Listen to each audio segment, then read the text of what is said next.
Bonjour, aujourd'hui je vous propose d'aller à Sancerre, sur la rive gauche de la Loire, à l'est de Bourges. Là, le vignoble s'étend sur plus de 2800 hectares et dans 14 communes. En moyenne, 170 000 hectolitres de vin y sont produits chaque année, dont 80% de blanc. Les vignes sont plantées sur des terrains souvent très escarpés et pentus, composés de 3 types de sols.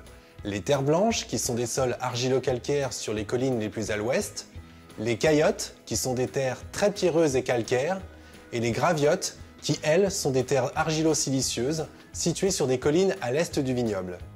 Le Sauvignon blanc et le Pinot noir sont les deux cépages du Sancerre. Le Sauvignon blanc a été planté sur 70% des surfaces. Dans ces terrains calcaires bien drainés, il donne naissance à des vins au potentiel de conservation relativement élevé et génère une palette d'arômes riches et complexes, notamment la pierre à fusil.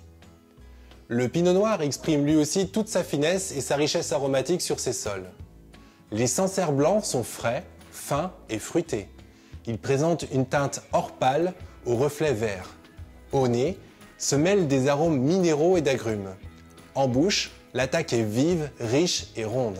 La structure est fine et l'acidité perçue permettra au vin de tenir durant de longues années en cave, jusqu'à 15 ans selon le millésime. La finale est très longue, sur des notes minérales et florales. Pour bien l'apprécier, servez le Sancerre blanc à 11 degrés, avec des fruits de mer, du poisson comme le brochet, ou une viande blanche accompagnée d'une sauce légèrement épicée, une escalope de poulet au curry par exemple. La robe des rosés est très pâle et tend vers le gris, avec un nez qui offre des notes d'agrumes et de pêche. À la fois fruités et frais, ils sont parfaits pour l'apéritif, servis à une température de 12 degrés. Les vins rouges laissent paraître une robe rubis. Au nez, ils offrent un bouquet porté sur la cerise. En bouche, ils sont ronds, fermes et longs. La structure est légère mais profonde, avec des tanins fondus. La capacité de garde excède rarement 5 ans. On les déguste à une température de 14 degrés, sur des volailles rôties, de la charcuterie ou des fromages tels que le crottin de Chavignol. Bonne dégustation, mais avec modération, car vous le savez, l'abus d'alcool est dangereux pour la santé. À bientôt!